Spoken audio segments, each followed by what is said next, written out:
21 तक कर लिया था, 22 से स्टार्ट करना है। ओके, अस्सलाम वालेकुम एवरीवन। इस वक्त हम बीकेट की क्लास ले रहे हैं और बीकेट के अंदर हम चैप्टर नंबर 2 पढ़ रहे हैं और चैप्टर नंबर 2 में पॉइंट नंबर 22 पर इस वक्त हम मौजूद हैं। When a thing is stored till the time it is needed more and valued more, this utility is called the time utility। ये मैं आपको पहले ही समझा चुका हूँ टाइम यूटिलिटी क्या होता है। इसमें मैंने आपको ये बताया था कि चावल की मिसाल, कि चावल जो है तब ज्यादा कीमती होता है जितना ज्यादा उसको रख कर बेचेंगे उसके उतने ज्यादा पैसे मिलेंगे, ठीक है ना। पुराना चावल की वैल्यू क्या होती है? ज्यादा होती है। पुरानी प्याज की वैल्यू भी ज्यादा होती है, ठीक है ना। और कुछ चीजें होती है जो नई होती है, उसी वक्त उसके पैसे अच्छे मिलते हैं। मिसाल के तौर पर आलू, नया आलू जो होता है वो ज्यादा कीमती होता है पुराने आलू के मुकाबले। आलू जितना पुराना होता जाता है उसका टेस्ट मीठा होता जाता है और वो बहुत सारे सालन वगैरह के काबिल इस्तेमाल नहीं रहता। खैर अभी आपको मैं शेफ तो नहीं बना रहा, आपको बस टाइम यूटिलिटी की बात में बता रहा था कि when a thing is stored till the time it is needed more and valued more, this is called time utility. कि जब कोई चीज स्टोर कर ली जाए और स्टोर करने की वजह से उसकी वैल्यू क्या हो जाए, बढ़ जाए, तो ये क्या होता है, ये उसकी टाइम की यूटिलिटी होती है। टाइम यूटिलिटी कहलाती है ये बात। आगे बढ़ते हैं, पॉइंट नंबर 23। पॉइंट नंबर 23 है use of more input at the same land is termed as intensive labour, intensive capital, intensive organisation या इंटेंसिव कल्टीवेशन। यानी कि जब आप उसी जमीन पर अगर आप मजीद इनपुट लगाते हैं, इसका मतलब है इंटेंसिव कैपिटल। आप सरमाया क्या कर रहे हैं? आप सरमाया ज्यादा लगा रहे हैं। अगर लेबर ज्यादा लगा रहे होते तो इंटेंसिव लेबर हो जाता, अगर इनपुट ज्यादा लगा रहे हैं तो वो इंटेंसिव कैपिटल हो जाएगा। अच्छा भाई, लेबर इंटेंसिव क्या होता है और कैपिटल इंटेंसिव क्या होता है? दुनिया में जितनी भी इंडस्ट्रीज पाई जाती हैं, ठीक है, दुनिया में जितनी भी इंडस्ट्रीज पाई जाती हैं उनको दो हिस्सों में कैटेगराइज किया जाता है, ठीक है जी। एक जो जिनमें कैपिटल ज्यादा लग रहा होता है और दूसरा जिसमें लेबर ज्यादा लग रही होती है। वो इंडस्ट्रीज जिसमें मजदूर ज्यादा इस्तेमाल होते हैं, पैसे कम इस्तेमाल होते हैं और पैसे की जगह पर मजदूर ज्यादा इस्तेमाल होते हैं, तो वो इंडस्ट्रीज के जहाँ पर मजदूर ज्यादा इस्तेमाल होते हैं उसे लेबर इंटेंसिव कहा जाता है। और वो इंडस्ट्रीज जहाँ पर पैसा ज्यादा इस्तेमाल होता है, हर चीज ऑटोमेटेड होती है और वहाँ पर लोग कम इस्तेमाल होते हैं, अगर लोग कम इस्तेमाल होते हैं तो उसे कहा जाता है कैपिटल इंटेंसिव। दुनिया में जितनी भी इंडस्ट्रीज हैं वो दो तरह की होती हैं, ठीक है। तो लेबर इंटेंसिव भी आपने सुन लिया, कैपिटल इंटेंसिव भी आपने सुन लिया। अच्छा, एक बात और मैं आपको बताऊं कि दुनिया में जहां जहां गरीब मुल्क हैं वहां पर आपको लेबर इंटेंसिव इंडस्ट्रीज ज्यादा मिलेंगी। जैसे Pakistan being an under developed country, तो हमारे यहाँ क्या होता है, हमारे यहाँ बेसिकली ऐसी इंडस्ट्रीज लगाने की कोशिश ज्यादा की जाती है कि जिसमें पैसा भले से कम इस्तेमाल हो लेकिन उसमें मजदूर ज्यादा चाहिए। लेकिन एक तो क्या होता है कि मजदूर हमारे यहाँ नहीं ज्यादा, हमारे यहाँ आबादी ज्यादा है तो बेरोजगारी भी ज्यादा है। फिर बेरोजगारी ज्यादा है तो लोग आसानी से मिल जाते हैं, सस्ती जो है वो उस पर मिल जाते हैं, ठीक है। तो यहाँ पर इजीली आप जो है ये कर सकते हैं। अच्छा, अब अगर हम बात करें, अल्लाह भला करे, इससे हटकर अगर हम बात करें जापान की, अमेरिका की, वहाँ पर लोग बड़े महंगे हैं, ठीक है ना, क्योंकि वहाँ पर रोजगार ठीक ठाक है, अच्छा खासा रोजगार वहाँ पर अवेलेबल होता है। तो वहाँ पर रोजगार ज्यादा अवेलेबल होने की वजह से ये होता है कि वो लोग जो कोशिश करते हैं कि भाई पैसा ज्यादा लगा दो, बंदे ना पकड़ो, क्योंकि वहाँ पे एम्प्लॉइज के राइट्स भी बहुत है। हमारे यहाँ क्या है, आपने किसी को नौकर रख लिया, वो हो गया आपका गुलाम। अब आप क्या करेंगे, उससे सारे जिंदगी भर के दुनिया भर के काम करवाएंगे। वो मेरे अब एक बंदे को रखा, बेटा जाओ जरा मेरा, मतलब आपने उसको स्कूल में रखा है अपने और वो अपने स्कूल के कामों के लिए रखा है, लेकिन आप क्या करेंगे, यार जरा मेरे जाके दर्जी से कपड़े ले आओ, यार जरा बेगम साहब को जरा ले जाओ, यार ये लो गाड़ी की चाबी जरा फला जगह पे उनको ससुराल छोड़ियो मेरी, इस तरह के काम भी लोग करवाते हैं। और अब जो सामने वाला एम्प्लॉय होता है, सामने वाला एम्प्लॉय दिल में तो ये बोल रहा होता है कि यार ये देखो ये तो मुझे गुलाम समझ लिया इसने, लेकिन वो कुछ बोल नहीं सकता, मुंह से अदा नहीं कर सकता। क्यों? क्योंकि उसको पता है कि नौकरी के हालात क्या है, नौकरी नहीं मिलेगी अगर हम यहाँ इसकी बात नहीं मानेंगे तो हमें नौकरी से हाथ धो बैठना पड़ेगा, और अगर हमने नौकरी से हाथ धो दिए तो हमारे घर वाले जो है वो कहाँ से खाएंगे पिएंगे वगैरह वगैरह। ठीक है, तो आई होप की बात समझ में आ गई होगी। तो लेबर जहाँ पर इनपुट ज्यादा लगे वो कैपिटल इंटेंसिव होता है, यानी कि मशीनरी ज्यादा लगना वगैरह वगैरह। Point number 24. Production of wealth takes place by a combination of output, a combination of input, labor only या capital only. ठीक है, a production of wealth takes place by a combination of production of wealth takes place by a combination of output, combination of input, labor only and capital only.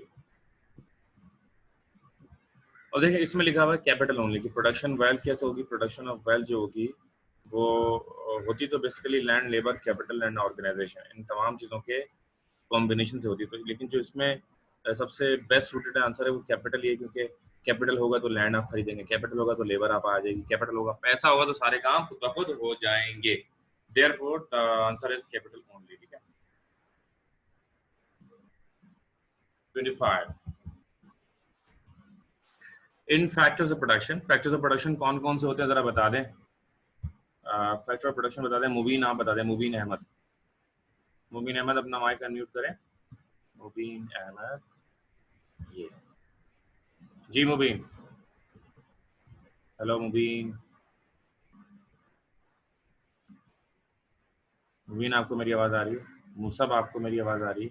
Sheeza Fatima Abbas, जी sir आ रही। हाँ आप बताएं। Factors of production बताइए। Sir land, labour, capital, organisation. Very good very good, okay, बहुत जबरदस्त बताया आपने। अच्छा अब मैं शीजा, शीजा आप मेरी आवाज सुन रही हैं? हेलो शीजा। Yes sir. अस्सलाम वालेकुम। सो के उठी है मुझे लग रहा है अभी। नहीं सर मैं उठी हुई थी। अच्छा अच्छा जी, वालेकुम अस्सलाम। ये लैंड की डेफिनेशन बताते हैं। What is land in factors of production? Sidra अगला तुम्हारा नंबर है जी। शिजा जी सर। जी जी बताइए, लैंड की डेफिनेशन पूछी मैंने।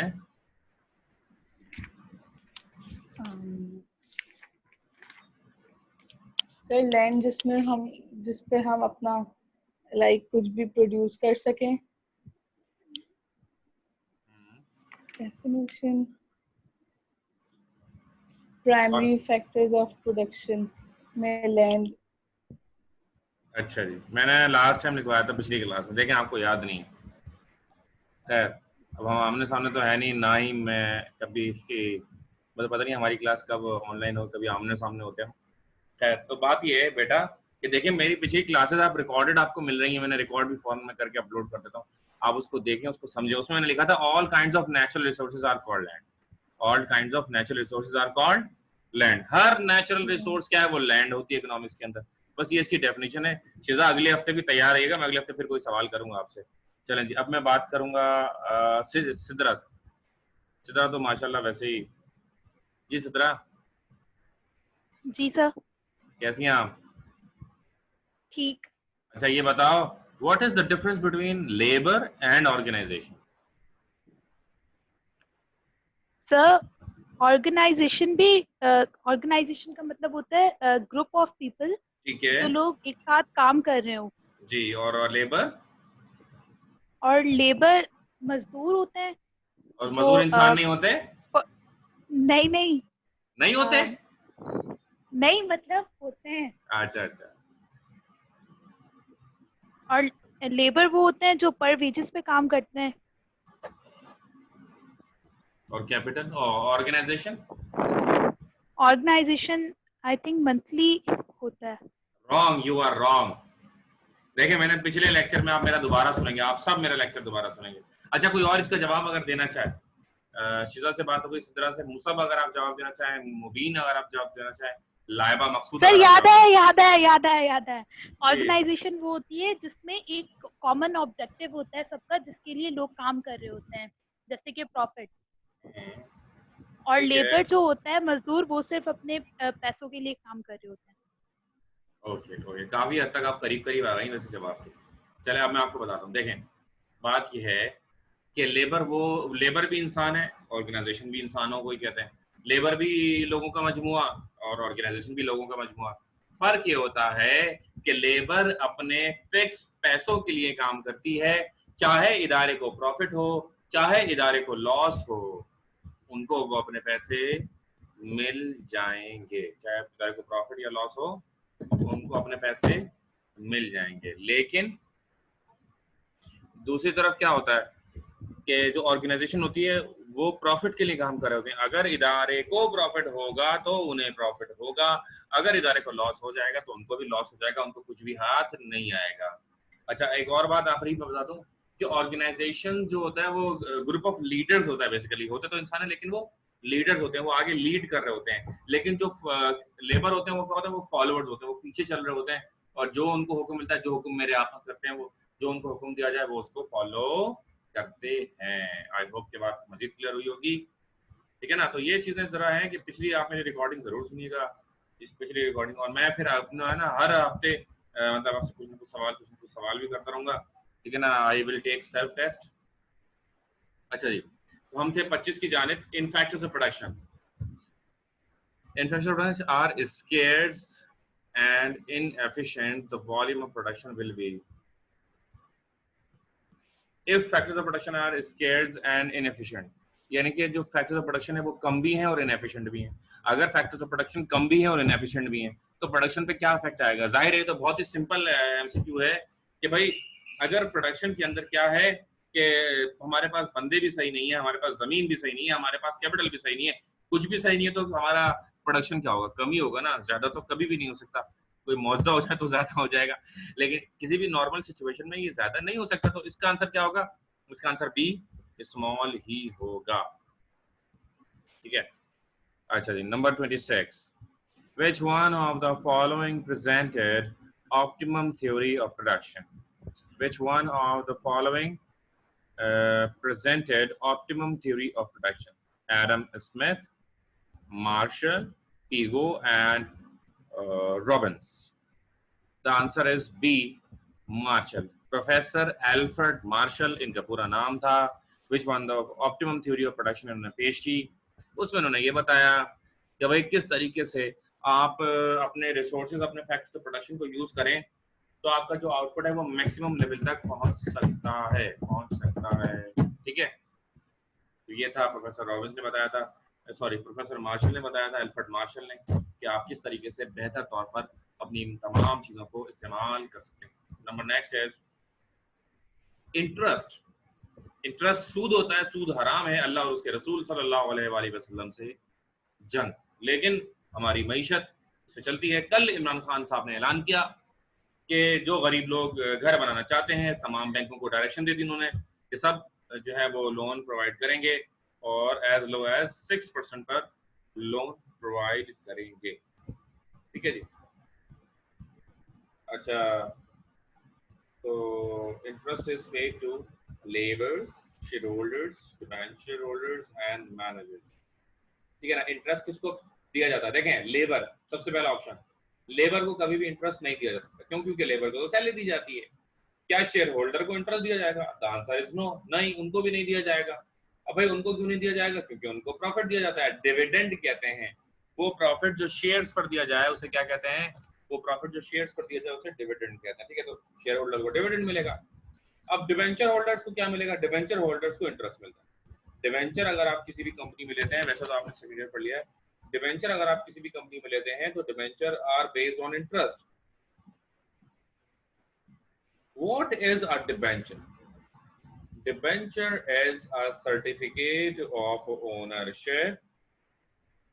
Debenture is a certificate of ownership in any private or public limited company, and the debenture is based on a particular rate of interest. Debenture किस पे base करता है? Particular rate of interest पर base करता है. ठीक है. Managers को क्या मिलता है जी? सैलरी मिलती है, प्रॉफिट मिलता है, कमीशन मिलता है, लेकिन इंटरेस्ट नहीं मिलता. The answer is debentures. ठीक है जी. सी. नंबर 28.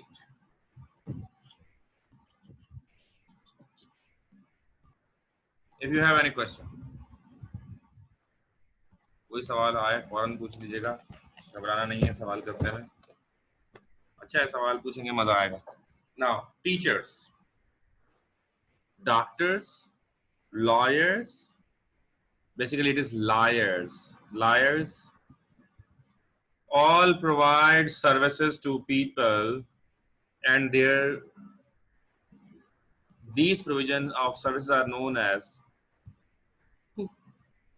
अब सर्विस दे रहा तो सर्विस यूटिलिटी होगा ना यार, ये भी बेला वजह इसमें डाल दिया है. तो आप कोई भी कॉमन बता देगा कौन सी यूटिलिटी देते हैं? Service utility. टीचर क्या देता है? पढ़ाता है. डॉक्टर क्या करता है? आपका इलाज करता है. लॉयर आपको छुटवा देता है अदालत से. तो तीनों मतलब ये तो बहुत ही सिंपल सी बात है. आई डोंट थिंक ये होना चाहिए था. खैर 29. In economics, all efforts made to earn something are termed as labor. कोई भी वो मेहनत जो आप फिक्स अमाउंट कमाने के लिए करते हैं, माल कमाने के लिए करते हैं, पैसा कमाने के लिए करते हैं, वो आपकी क्या होती है? लेबर होती है. ठीक है जी. What I am doing labor right now. What I'm doing, I am doing efforts to earn something, and this is the part of labor. Similarly, when a doctor is on fixed salary, it is it is also labor. When a lawyer is working in any organization, it is also labor. ठीक है. तो जब एक बंदा note कमाने के लिए जरा सी भी मेहनत कर रहा है तो वो क्या कहलाएगा? वो लेबर कहलाएगा. Next is which one of the following is not an example of labor? A wife cooking food for her husband. Wow. ठीक है जी. इसमें से कौन सी एग्जाम्पल लेबर की नहीं है? एक बीवी है जो अपने शौहर के लिए खाना बना रही. क्या बात है. ये नायाब जुमले हो जाएंगे आज से आने वाले 20 साल बाद. मैं बता रहा हूँ आप, नायाब जुमले कि वाइफ अपने, फिर क्या होगा? A husband cooking food for his wife. ये हो जाएगा आने वाले दिनों में. मैं बता रहा हूँ जैसा चल रहा है आजकल. पहले होता था कि वो मैट्रिक में कोई बच्ची होती थी तो उसको खाना, बिरयानी शिरयानी सब बना लेती थी. अब भाई वो मास्टर्स की मैं क्लास ले रहा, मास्टर्स की मैं क्लास ले रहा, बच्चियां उसमें ठीक ठाक लड़कियां. तो मैंने सवाल किया आप में से किस किस को रोटी बनाना आती है? आप यकीन करें 2 हाथ उठे पूरी क्लास में से, 2. बाकी तमाम लड़कियों को नहीं आता था. खैर कोई बात नहीं. A wife cooking food for her husband. Number B, a coolie lifting luggage of a traveler. देखिए आप कुली अगर सामान उठा रहा है तो वो पैसे जरूर लेगा. अब bus conductor doing his duties तो वो भी पैसे लेगा. लेकिन बीवी जो अपने शौहर के लिए खाना बनाती है वो पैसे नहीं लेती. वो क्या लेती है वो आपको मैं बताऊंगा. बता दूं? अगर आप कहेंगे तो बता दूंगा. ठीक है जी. तो इसका आंसर होगा ए. This is what example of labor.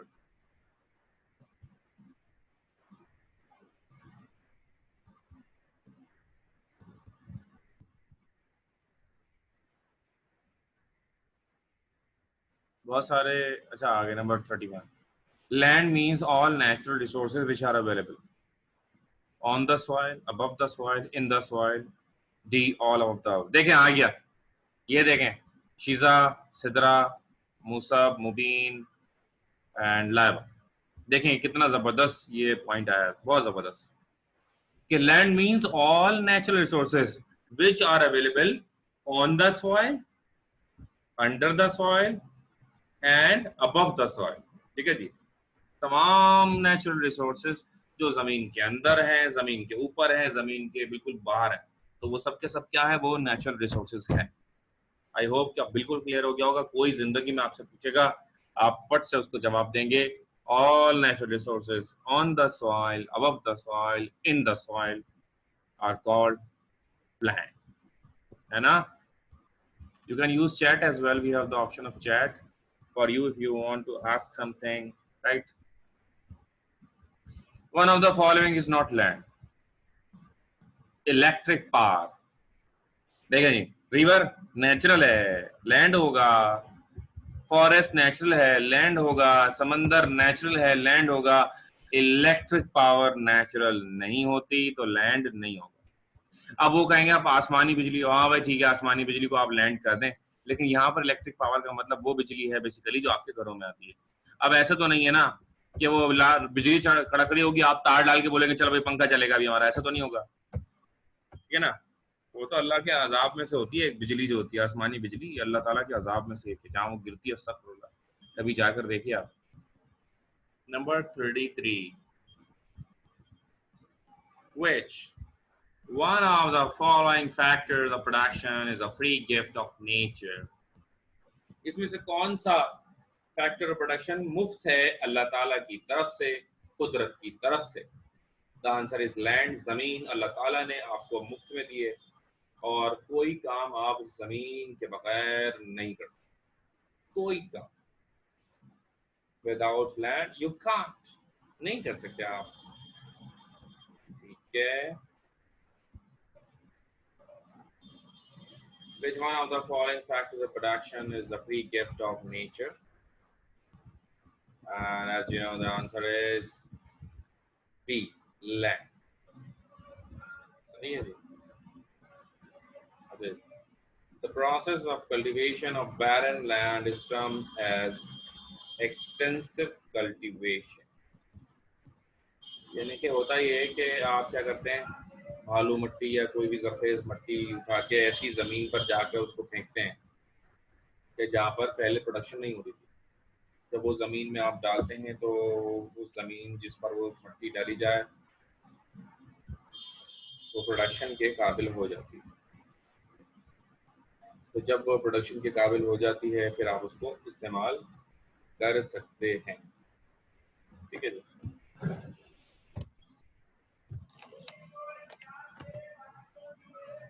अच्छा जी, तो आपने सुन लिया the process of cultivation of barren land is termed as. अब जाहिर है कि जो हमारी ज़मीनें जो बंजर होती हैं उसको भी हम किसी न किसी तरीके से इस्तेमाल करने की कोशिश करते हैं, उसको अपनी प्रोडक्शन का हिस्सा बनाने की कोशिश करते हैं, ठीक है। Next is when a thing is transferred from a man who has less utility for it to man who has more utility for it, then this utility is termed as.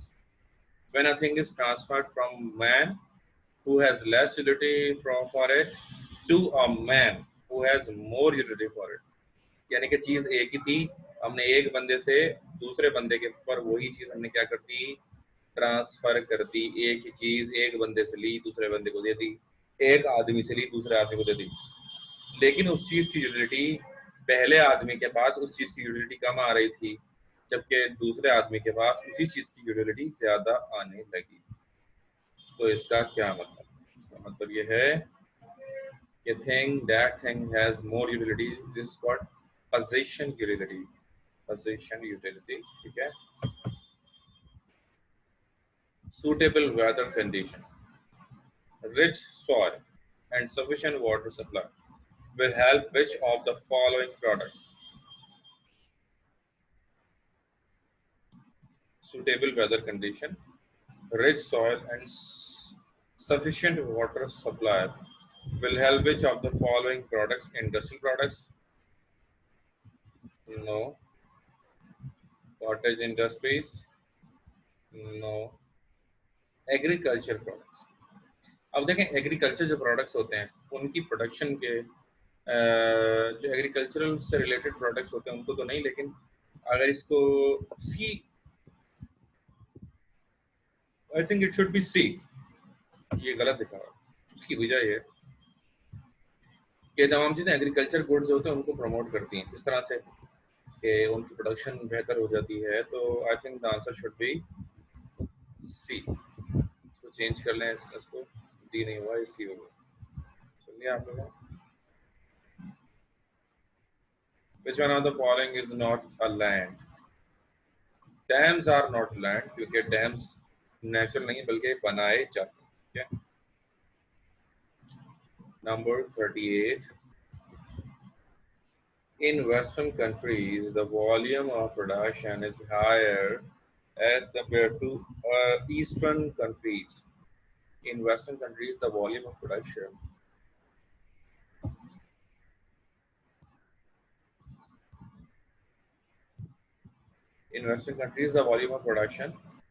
is higher as compared to the Eastern countries due to more efforts, use of advanced technology, better land and better labor. The answer is B, use of advanced technology. Western मगरब ज़ाहिर है हमसे एक तरह से ज़्यादा powerful है माल और दौलत की सिचुएशन के अंदर, और माल और दौलत ज़्यादा होने की वजह से वो यही करता है कि माल और दौलत को इस्तेमाल करता है और बेहतर कर पाता है। ठीक है, तो बेटर टेक्नोलॉजी ही वजह है कि वहाँ पर ज़्यादा प्रोडक्शन होती है।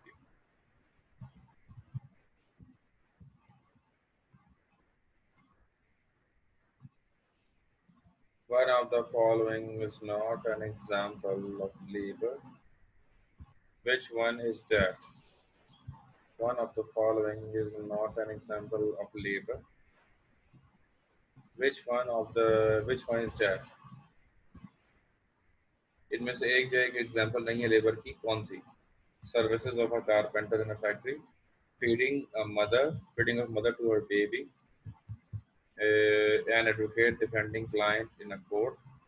सारे माँ जो अपने बच्चे को फीड कराती है, खाना खिलाती है, पिलाती है, वो कभी भी एक एग्जाम्पल ऑफ लेबर नहीं हो सकती। तो आंसर इसका बी होगा। ठीक है जी। Now we are going for number 40. Which one of the following can be registered as a member of an stock exchange?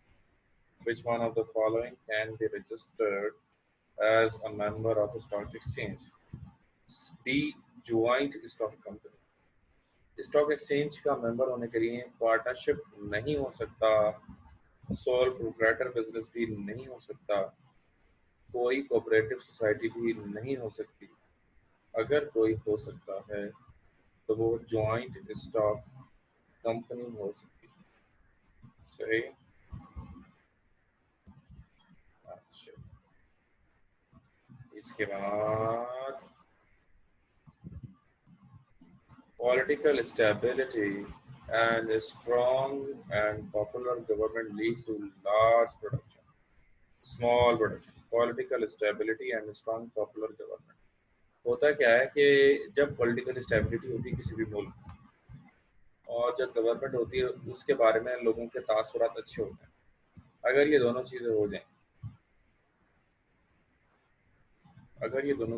कि एक तरफ गवर्नमेंट जो चल रही हो लोग उसको अच्छे अल्फाजों में याद करें, तो गवर्नमेंट जो भी हो लोग उसको अच्छे अल्फाजों में याद करें। दूसरी तरफ जो है पॉलिटिकल स्टेबिलिटी है, कोई मतलब कोई एक दूसरे पर इल्ज़ाम नहीं लगा रहा है, कोई सियासत नहीं, कोई हड़तालें नहीं। जब इतने ज़्यादा बेहतर सिचुएशन होगी तो उसका रिजल्ट यही होगा कि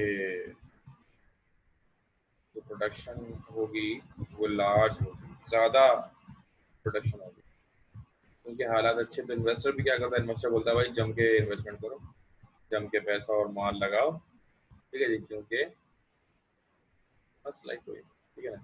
Which one of the following bring together land, labor, equipment in order to achieve required targets? Which one of the following bring together labor and equipment in order to achieve required targets? A, government. B, politics. C, army. And D, organization. ये तमाम चीज़ों को जो bring together करता है, यानी कि तमाम चीज़ों को एक साथ जो मिला देता है, उसे कहते हैं ऑर्गेनाइजेशन। बेसिकली ऑर्गेनाइजेशन का काम यही होता है। ऑर्गेनाइजेशन का काम ये होता है कि जितने भी बेसिकली होते हैं इनपुट्स, उन सबको कंबाइन टुगेदर करके, पावर कंबाइन करके और फिर कोई चीज़ प्रोड्यूस करना, ये दरअसल उसका मकसद होता है। गवर्नमेंट पॉलिटिक्स या आर्मी का इनसे कोई ताल्लुक ही नहीं होता, ठीक है, बिल्कुल ही सिंपल इसका आंसर हमें नजर आता है। ठीक, and the last question of this chapter is a process of diving a complete work in different parts is termed as a process of diving a process of dividing a complete work in different parts. A process of dividing a complete work in different parts. Division of task, division of labor, division of time, division of organization. एक ही काम को मुख्तलिफ हिस्सों में तकसीम कर देना, मुख्तलिफ लोगों में, उसको डिवीजन ऑफ लेबर कहा जाता है। ठीक है जी, डिवीजन ऑफ लेबर कहा जाता है। यहाँ पर जो है हमारा ये चैप्टर कंप्लीट हो गया, ठीक है।